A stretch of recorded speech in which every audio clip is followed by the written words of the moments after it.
Iwati yang mak nek santri sih ada mabu santri.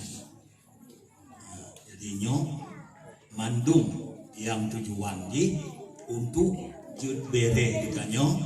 amal ditanya sehari. Karena amal dengan keluar ilmu amalnya baik takun keterima musah. Sehingga kiban Nabi kepada hudur majlisil ilmi afdalu min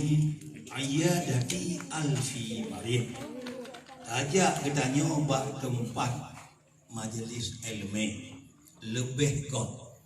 daripada tajak kunjung siri bedro burung sakit. Kiban Nabi pada hadir tanya majlis ilmi lebih god daripada tajak kunjung siri bedro urun sakit. Hanya tajak mitau sakit bedro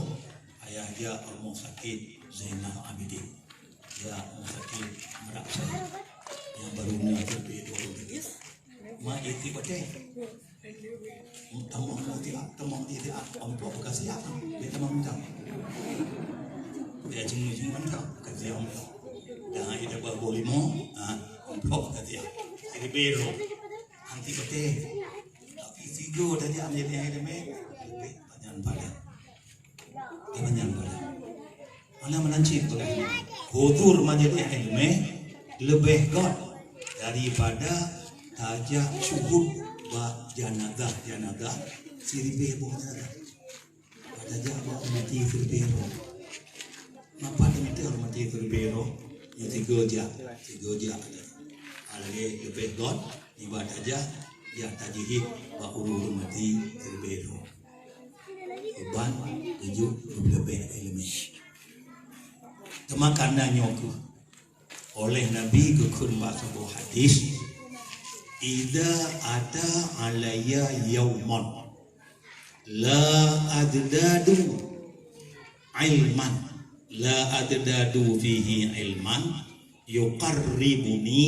ilallahi azza wa jalla fala burika li min fi tulu'i syamsi dzalikal yawm. Idza ada alaya yauman apabila tru atu leun ke Nabi sabahuro la adadu fihi ilman yang ana ulun tama lam uronya ilmi